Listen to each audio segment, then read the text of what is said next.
Pinagtataga ni Selo ang tatlong amaranhig na umaatake sa lalaking na corner sa may eskinita. Nang biglang bumaling ang isa sa kanya, ay akmang hahangkabin ang kanyang mukha. Ngunit naisangga niya agad ang kanyang kaliwang braso at hindi tatalab doon ang kanilang mga ngipin dahil nababalutan iyon ng tatlong patong na yero. Habang pinanggigigilan ng halimaw ang kanyang braso, ay muling pinagtataga ang dalawa pang panay ang kagat sa lalaking hindi magkanda mayaw sa hiyaw at kawag. Isang persadong bigwas at lumipad ang ulo ng isa. Natapyas naman ang baon ng isa pa. Ang nakasagpang naman sa kanya ay itinulak at inumpog niya sa pader ng paulit-ulit hanggang sa mabiyak ang bungo nito at bumulwak ang utak. Binalikan niya ang lalaking nilalapa sa sulok. Napabuga pa rin siya ng hangin kahit na buhay pa naman ang lalaki at lumuluha. Ayoko bang mamatay? Humahagulgol na anas ng nilapa. Pinakatitigan niya ang balikat at braso ng lalaki na nalaplap na ang laman. Napailing si Selo. Wala na ring pag-asa ang isang ito sa isip niya.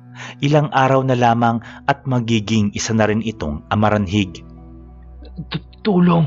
Anito, halo ang luha, uhog at laway sa mukha. Inabot niya ang kamay ng lalaki. Halika. Nasaan tayo? Ano pala ang pangalan mo? Paano mo ko matutulungan? Hindi ka ba natatakot? Magiging halimaw din ako. Baka lapain din kita. Sunod-sunod na musyon ng lalaki. Ngiti lang ang itinugon ni Selo kay Noel, ang lalaking kanyang tinulungan. Bahay namin to, kuya. Wika ng tagapagligtas ni Noel. Isang hardware ang nagsilbing tirahan ng magkapatid. Hindi na niya matandaan kung gaano na sila katagal ditong naninirahan. Hindi niya rin alam kung kailan nag-umpisang manalasa ang mga amaranhig sa buong Pilipinas. Basta ang alam niya, sa hardware na iyon na siya nagkaisip. Kuya mo? Nasaan? Palingalingang kwestiyon ni Noel. Umalis saglit, ani Selo, at itinuro ang isang pinto. Pero nasa kwartong iyan ang tutulong sa'yo. Nagliwanag ang mukha ni Noel at dali-daling lumapit sa itinuro. Sumunod dito si Selo. Binuksan ng lalaki ang pinto at agad-agad ay umalimbukay ang masangsang na amoy mula rito. Napatakip ng ilong ang lalaki. Nilingon ni Noel ang kanyang tagapagligtas at tinanong, Bakit madilim? Mabaho? Talaga ba? Hindi na nito natapos ang usisa nang bigla siyang tadyakan sa dibdib papasok sa silid. Nilamon ng kadiliman ang lalaki at kaagad isinarado ni Selo ang pinto. Pumailang lang ang mga hindik na hiyaw ni Noel na nilahukan ng mga atungal ng isang nilalang. Dinig na dinig ni Selo ang lagatukan ng mga buto, pagkapunit ng laman, tilamsikan ng dugo. Makalipas ang ilang saglit, ay panay ngasab na lang at kontentong pag-ungol ang namayani sa kanyang pandinig. Wala na ang mga pagsigaw at paghingi ng tulong. Tumingala siya upang pigilan ang pagbagsak ng kanyang mga luha at saka nag-alay ng munting dasal sa kawawa. Umagos pa rin ang maalat na tubig sa kanyang mata na agad niya ring pinunasan. Hindi siya pwedeng tablan ng awa. Kailangan niyang tibayan ang sikmura.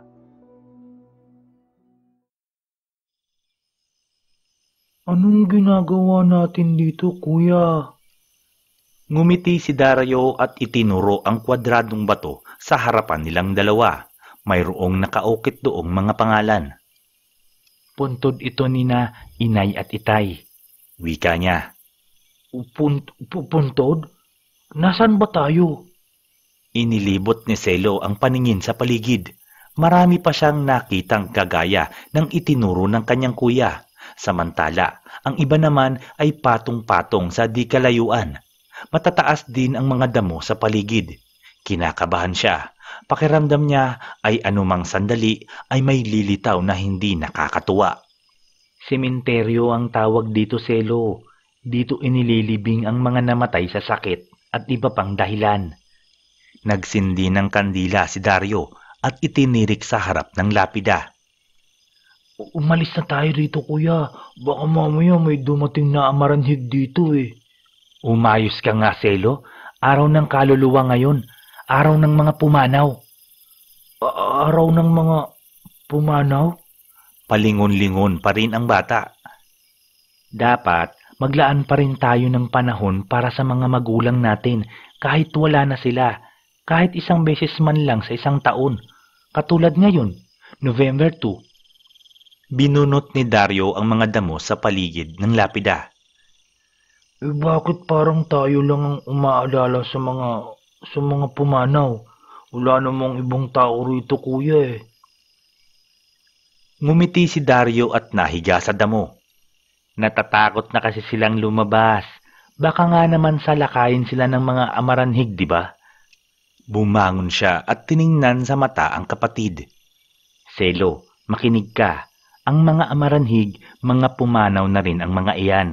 Pero dahil sa hindi maipaliwanag na dahilan bumangon sila at namemerwisyo ng iba. At kaya natin sila pinapatay ay hindi dahil sa galit tayo sa kanila, kundi bilang paggalang. Nagsalubong ang kilay ni Selo. Wala siyang maintindihan sa tinuran ng kanyang kuya. Paanong naging paggalang ang pagpatay? Tumayo si Dario at hinawakan ng kapatid sa kamay. O siya, baka nga may amaranhig pang dumating dito. Ikaw ang ibibigay ko. Kuya naman. Hindi na nakilala pa ni Selo ang mga magulang nila. Namatay ang kanilang ama nang mabagsakan ito ng isang timbang semento sa konstruksyon. Nang mabalitaan iyon ng kanilang ina, ay napaanak ito nang wala sa oras. Kulang si Selo ng 1 buwan ng isilang. Naiwan ang responsibilidad sa kanilang ina na agad ding kumayod kahit kapapanganak pa lamang. Lumipas ang ilang panahon at nagsimula nang bumigay ang kalusugan nito at kalaunay hindi na nito kinaya ang bigat at sumunod na sa kanyang asawa.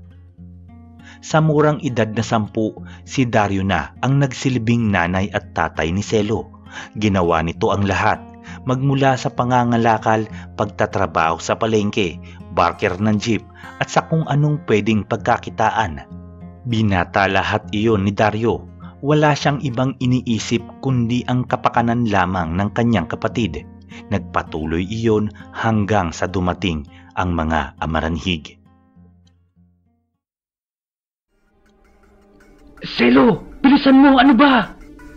Natsyempohan ng mga amaranhig ang magkapatid habang kumukuha ng makakain sa isang grocery. Halos masuka sa hingal si Selo. Kuya, hindi ko na kaya. Tangina, Selo, anong ginagawa mo? Hinagip niya ang braso ng kapatid at hinila.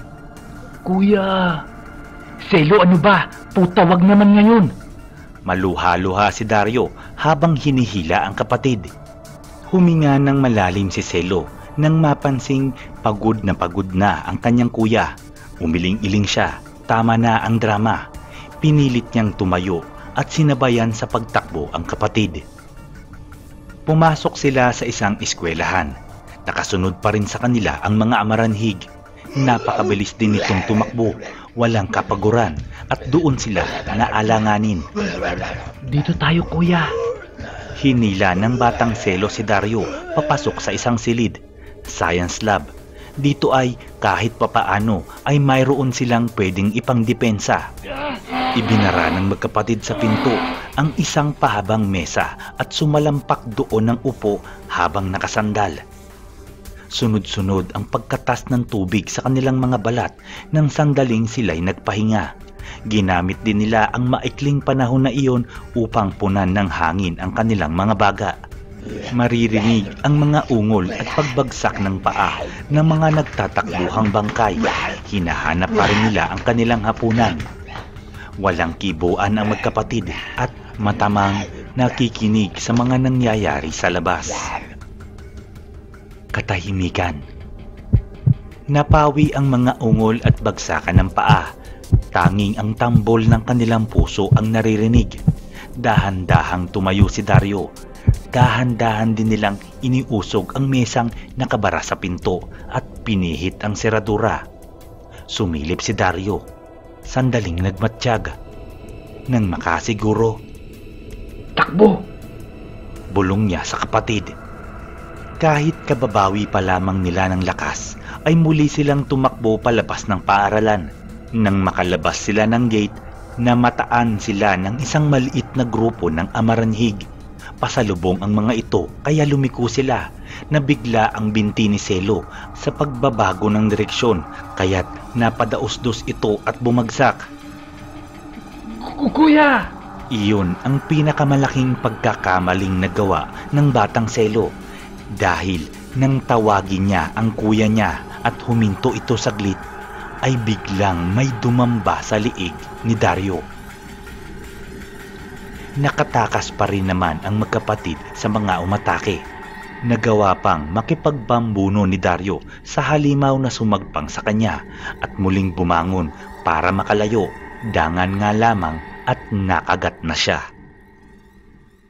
Habang tao pa ako, poprotektahan kita, Marcelo. Pero sa oras na tuluyan akong maging amaranig. Inilagay nito sa mga kamay ng batang Selo ang isang itak. Pugutan mo ako ng ulo, Selo. Gusto kong mamahinga kasama ang mga magulang natin. Tandaan mong dapat igalang ang mga kaluluwa ng yumao. Hindi na dapat pang mababoy ang mga katawang lupa nito. Pakiusap, Selo. Ilibing mo ako at alalahanin kahit isang beses sa isang taon. Naglahok ang uhog, laway at luha ni Selo. Kahit mabigat sa kanyang puso ay pumayag siya sa kahilingan ng kanyang kuya. Nakalaunay, hindi niya tinupad. Hindi niya maatim na mabuhay na mag-isa. Hindi niya matatanggap na siya mismo ang kikitil sa kapatid, lalo't ito na lang ang nag-iisa niyang pamilya, kahit pa ito'y amaranhig na. 9 na taon ang makalipas. Muling gumayak si Selo upang maghanap ng makakain ng kanyang kuya. 3 beses sa isang linggo niya ito kung pakainin.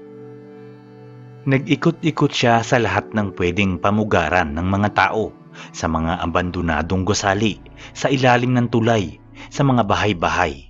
Hindi na siya nasisindak sa mga nakakasalubong na amaranhig at para na lamang siyang pumapatay ng lamok sa tuwing may nakakasagupa.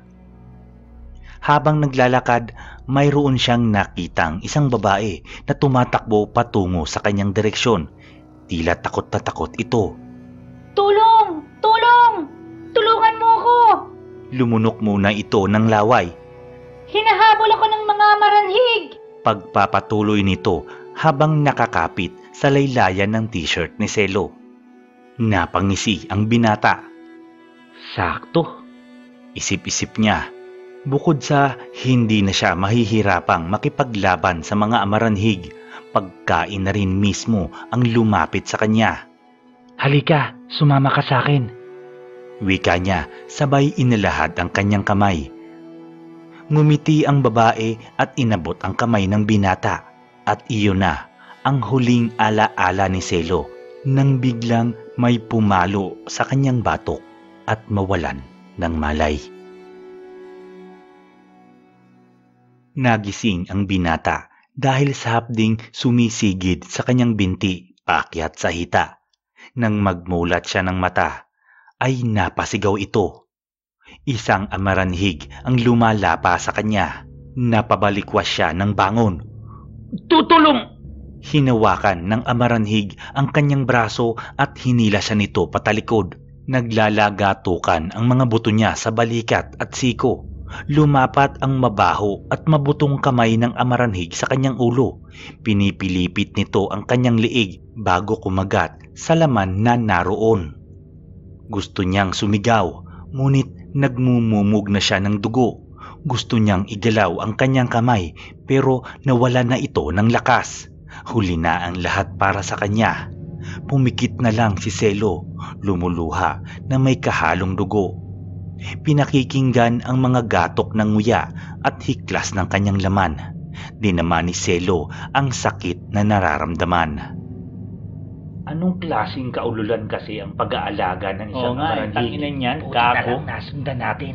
Iminulat ni Selo ang kanyang mga mata nang mayroon siyang narinig na nag-uusap.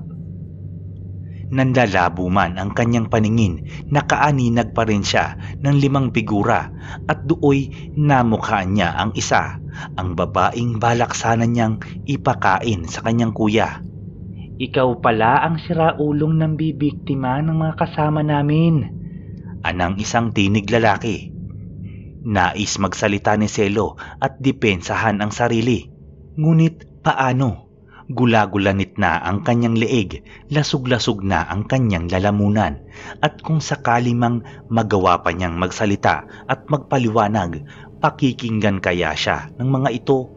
Maiintindihan ba ng mga taong nasa harapan niya na ginagawa niya lamang iyon para sa kanyang kapatid?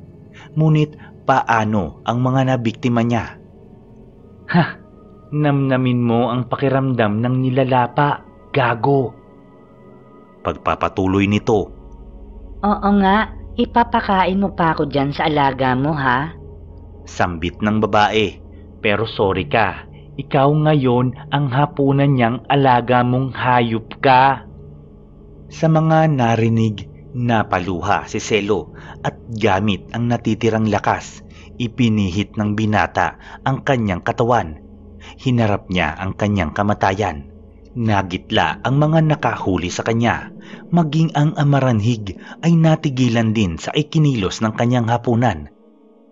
Nagtama ang kanilang mga mata at napansin ng binata ang halimaw sa kanyang harapan ay kagaya niya ring lumuluha. Hindi siya makapaniwala. Ang kuya niya, ang pinakamamahal niyang kapatid.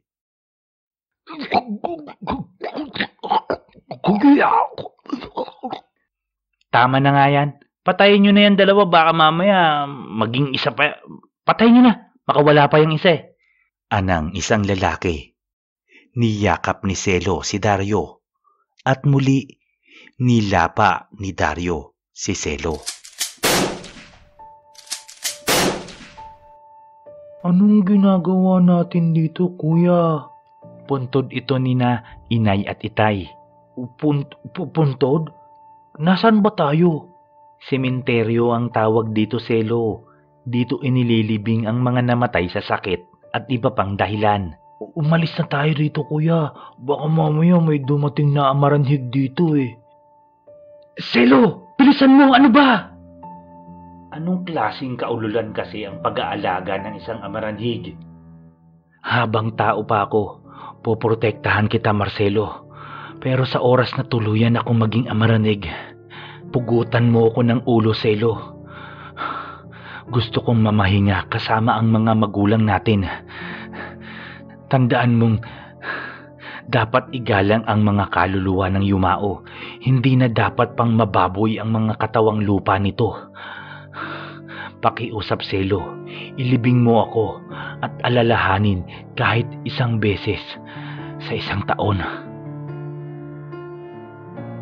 Kung nakinig lamang si Selo. Halika, sumama ka sa akin.